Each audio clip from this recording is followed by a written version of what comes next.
드디어 공개된 미국 6세대 전투기 상황. F-22 랩터 씹어먹는다는 미친 성능. 미국이 오랫동안 비밀리에 개발해온 6세대 전투기가 드디어 공개되며 전세계 군사 전문가들의 관심이 집중되고 있다. 이번에 공개된 정보에 따르면 이 전투기는 현재까지 최강의 제공권 전투기로 평가받는 F-22 랩터를 압도하는 성능을 보유하고 있다. 미 공군이 추진하는 NGAD, 넥스트 제너레이션 에어 도미넌스 프로그램을 통해 개발된 이 전투기는 기존 5세대 전투기를 뛰어넘는 혁신적인 기술이 대거 적용되었다.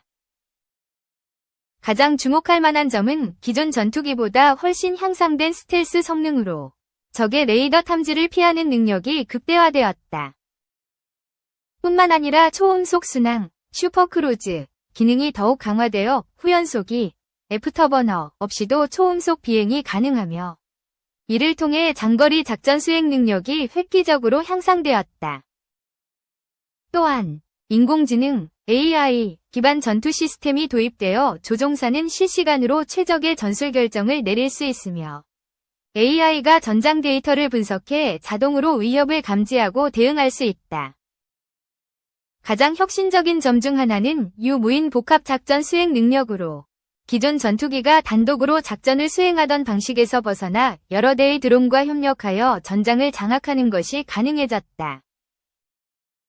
전투 드론들은 정찰, 전자전, 심지어 공대공 및 공대지 공격 임무까지 수행할 수 있어 조종사의 생존 가능성이 더욱 높아지고 전투 효율성이 극대화된다.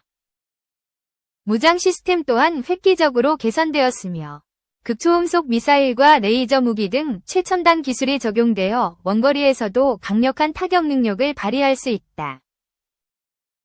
이러한 기술이 적용된 6세대 전투기는 단순한 전투기가 아니라 미래 전장을 지배할 게임 체인저로 평가되고 있다. 현재 중국과 러시아도 6세대 전투기 개발에 박차를 가하고 있지만 미국이 가장 먼저 실전 배치에 성공할 가능성이 높다는 분석이 나오고 있다. 만약 이 전투기가 실전에 배치된다면 향후 수십 년간 미국이 제공권을 완전히 장악할 것으로 예상된다. 이는 국제 군사력 균형에도 큰 변화를 가져올 수 있으며 앞으로 세계 공군력 경쟁의 흐름이 어떻게 변화할지 더욱 주목해야 할 것이다. 공개된 정보만으로도 전 세계 군사 관계자들은 긴장하고 있으며 향후 추가적인 세부 사항이 공개될 경우 더 큰 파장이 예상된다. 미국이 6세대 전투기를 통해 어떤 전략적 우위를 확보할지, 그리고 경쟁국들이 이에 어떻게 대응할지 앞으로의 행보가 더욱 주목된다. 냉전 이후 세계 최강의 전투기로 꼽히는 F-22 스텔스기. 실전 경험은 없지만 적 레이더에 포착될 위험을 극단적으로 낮춘 스텔스 성능과 우수한 기동력을 토대로 미국의 제공권을 상징하는 존재가 됐다. 그러나 세월의 힘을 이겨내는 것은 없는 법. 빠른 속도로 성장하는 중국 공군을 압도하려면 새로운 기종이 필요했다. 이에 따라 미국이 개발하려는 것이 차세대 공중지배, NGAD, 전투기다.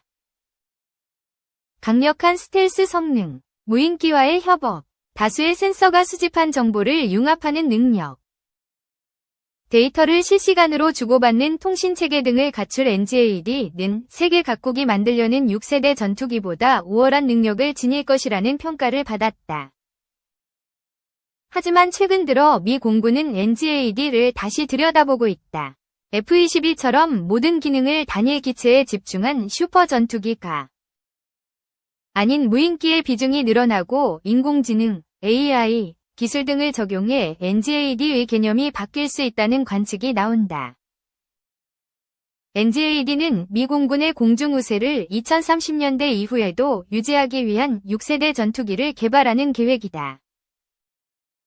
NGAD는 유무인 복합 체계를 토대로 스텔스 등의 성능을 지닌 유인 전투기, PCA와 무인기, CCA로 구성된다.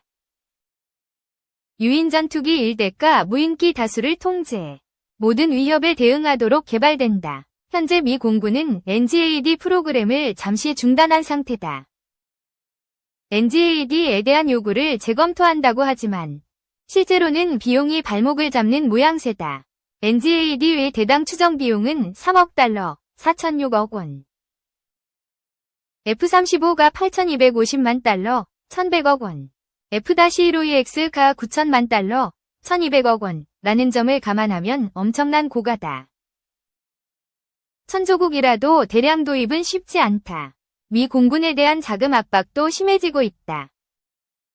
노후한 미니트맨 대륙간 탄도미사일 ICBM을 교체하는 사업은 비용이 예상치인 960억 달러, 182조 원에서 1315억 달러, 176조 원로 급증할 것으로 추산됐다. B-21 전략폭격기 개발과 F-35 생산, T-7A 훈련기 개발 등에 투입되는 예산까지 합치면 미 공군의 예산 문제는 더욱 심각해진다. 드론 기술의 급속한 발달과 더불어 중국이 6세대 전투기와 스텔스 전략폭격기 개발을 추진하고 5세대 스텔스기인 J-20과 J-35를 배치하는 것도 변수다. 위협과 기술의 수준이 바뀌었으므로 몇 년 전에 설정한 설계 개념과 기술적 요구는 시대에 뒤떨어진 것일 수밖에 없다. 대당 비용을 낮추지 못하면 그 부작용은 매우 심각하다. 가격은 비싼데 예산은 제약이 많으므로 도입 규모는 축소된다. 이는 단가 상승을 부추기는 악순환으로 이어진다. 이 같은 문제를 방지하고자 미 공군은 비용을 결정하는 모든 요소를 재검토하는 모양새다.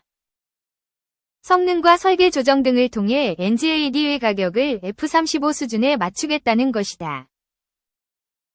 프랭크 켄달 미 공군 장관은 최근 미 항공우주력협회 세미나에서 F-35는 NGAD에 지불하려는 금액의 상한선이지만 더 낮추고 싶다고 말했다. 8천만 달러 수준에 맞추겠다는 뜻으로 약 2억 달러를 절감해야 한다는 의미다. 미 공군은 무인기의 역할 증대를 통해 이 같은 목표를 달성하려는 모양새다. 켄달 장관은 NGAD에서 유인 전투기의 일부 장비와 기능, 역량을 함께 비행하고 싸울 무인기로 이전하면 비용을 절감할 수 있다면서 이전에는 유인 전투기가 무인기 3에서 5대를 통제하는 것을 구상했지만 더 많은 무인기를 통제하는 방안을 생각 중이라고 설명했다. 켄달 장관의 발언이 현실이 되면 고비용 고성능에 초점을 맞춘 NGAD 개발은 새로운 국면에 접어든다. 첨단 전투기 생산에서 무인체계 통합과 비용 절감으로 방향이 바뀌는 것이다. 유인 전투기의 경우엔 항속거리와 탑재량, 엔진 구성이 바뀔 가능성이 제기된다. 유인 전투기의 일부 장비와 기능이 무인기로 넘어가면 적기 포착과 공격 임무가 분리될 수도 있다. 유인 전투기 레이더가 적기를 포착하면 고성능 데이터 링크를 통해 무인기에 공격 명령을 내리고 무인기가 공대공 미사일을 쏴서 격추하는 방식의 전투가 벌어질 가능성도 있다. 이를 위해 무인기에 자율 소프트웨어가 탑재될 수도 있다. 이는 NGAD의 컨셉이 크게 바뀔 가능성을 제시한다. 중국 탄도미사일 역량이 강화되면서 미 해군과 공군은 중국 연안에서 멀리 떨어진 곳에서 공격을 감행해야 하는 상황에 직면했다. 미 해군은 무인 전력으로 구성된 유령 함대를 앞세워 중국을 상대할 방침이다. 미 공군은 NGAD의 장거리 비행 능력을 통해 중국에서 멀리 떨어진 곳에서 출격하도록 할 계획이었다.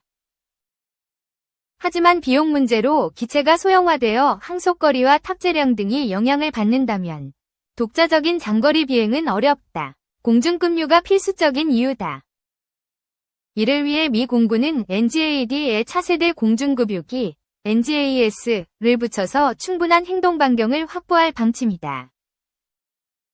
NGAS는 기존 KC-46A보다 훨씬 높은 수준의 스텔스 성능을 갖춰야 한다.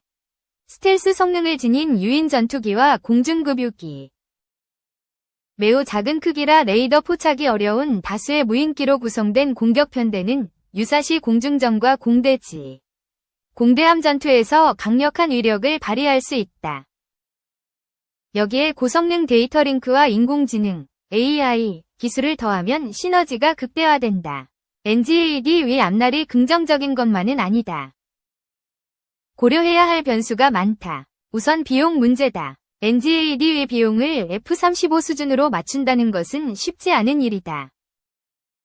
F-22보다 우수한 성능을 지닐 NGAD는 재료, 구성품, 조립 방식 등에서 F-35와 다르다. 하드웨어 측면에서 비용 절감에 한계가 있을 수밖에 없다. 다른 방법은 무인기의 비중을 늘리는 것이다. 유인 전투기에 탑재되는 장비들을 무인기에 분산시키는 것이다.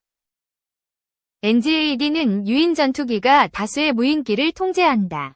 포착식별 공격에 이르는 절차에 필요한 장비와 센서를 각각의 무인기에 분산하고, 유인 전투기는 무인기들이 보내온 정보를 토대로 의사결정을 내리는 것이다. 이는 유인 전투기 제작비를 절감하는 효과가 있다.